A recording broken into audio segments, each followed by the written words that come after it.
What you know, Alibis. Welcome to another episode of Pretty Lies and Alibis. I'm Gigi. It is Thursday, May 1st.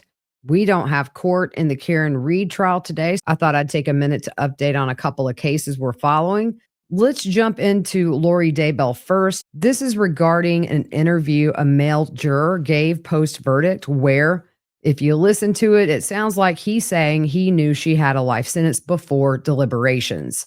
It says the court received an email on April 24th forwarded from a court employee who was contacted about a video of a juror's post-verdict interview. They link that interview until the start time is 6 minutes and 1 second.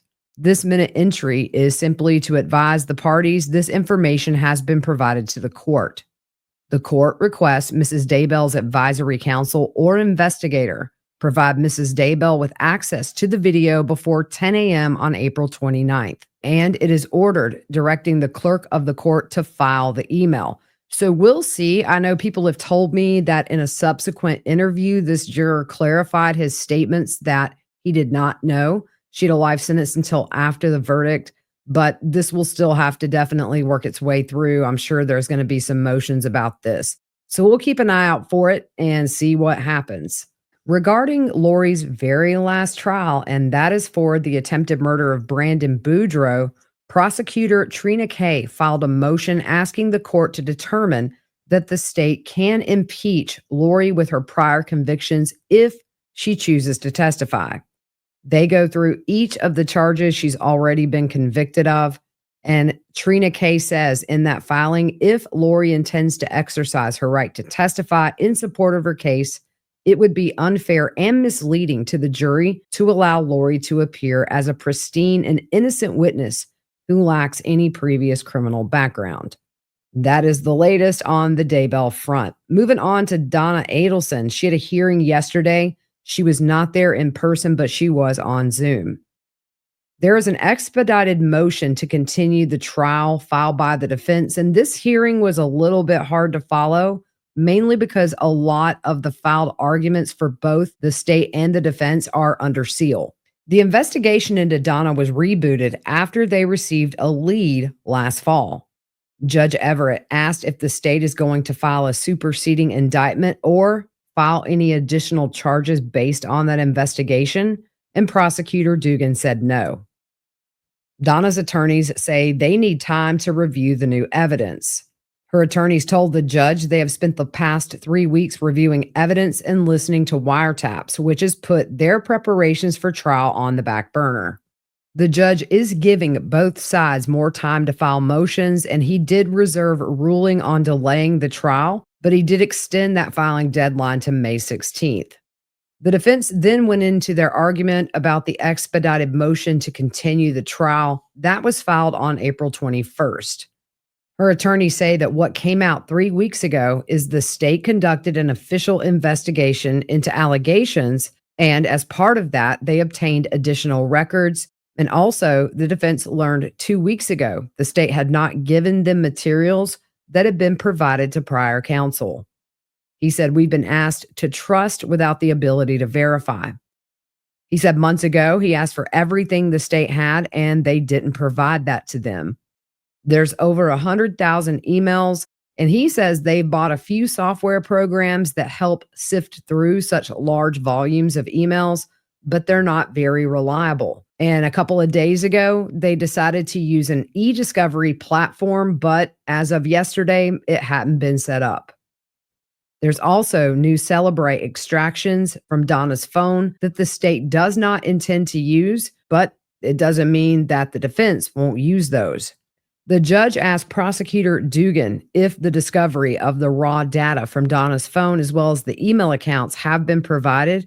She said they did provide those in November of last year, but there are 7 pages that were not disclosed, and they object to the continuance based on those 7 pages. The defense says they do have the phone and email accounts for Donna, but that's what they're struggling to weed through. They got those April 10th after the expedited hearing that took place over telephone. The judge asked the defense if they need to review those to be ready for trial. Her attorneys said yes, but that's not the only issue. There are some things from the recent investigations that they still don't have. And even if the state doesn't intend to use them at trial, they need to know the extent that the state intercepted and monitored attorney client communications. He says they haven't responded to us. The judge asked Prosecutor Dugan which materials have not been provided yet. And she says regarding the 100,000 emails between the Adelsons and prior counsel, they've been redacted by a taint team and the prosecution has not seen them. She said they do not intend to use this in their case, and she can't imagine the defense using it in their case due to the fact it would all be hearsay. And again, they object to a continuance based on this. The filter team's documents were provided April 10th during Jason Newland's deposition that was done by the defense. There was a question asked where he referred to a filter team, and at that point, the defense was not aware a filter team had gone through these 100,000 emails. This next part, they're talking about emails between Donna and her prior attorney, Dan Rashbaum, about her decision to go to Vietnam. The defense counsel says advice of counsel is relevant, and if there's any emails they received regarding Donna's state of mind about, for example, her leaving the country, it would be relevant. The judge says what advice Donna has received and relied on in making that decision. Was she relying on advice of counsel or simply trying to flee? The judge says Donna doesn't have to testify, but how would the emails be admitted versus Donna giving her recollection of the emails? The defense says that still doesn't mean the emails themselves wouldn't be admissible. The judge says, let's put a pin in that, and that'll be subject to any argument in the future as to how the emails themselves could become admissible. If Donna chooses to take the stand and waives any prior privilege with Mr. Rashbaum or anyone else concerning advice she received on leaving the country is completely up to her. As far as the new discovery in this investigation, the judge says some of the items haven't been provided and asks, is there a reason? Prosecutor Dugan said once the order to unseal has been signed, those things can be disclosed. The only thing she saw that would be additional is that they're asking for surveillance video from the jail, and she's been told that has been disclosed. And as far as financial records, they subpoenaed Harvey Adelson's Zelle records. If you don't know what Zelle is, that is how you can send and receive money to other people. Prosecutor said those were sent to the defense the day this hearing took place. The prosecutor said once that is unsealed and can be given to the defense, that is all the discovery pertaining to the wire. The defense says that investigator Newland's memorandum said the wire went down February 24th. Prosecutor Dugan said it was actually February 21st. Prosecutor Dugan said there's new discovery from this lead the state was alerted to last fall.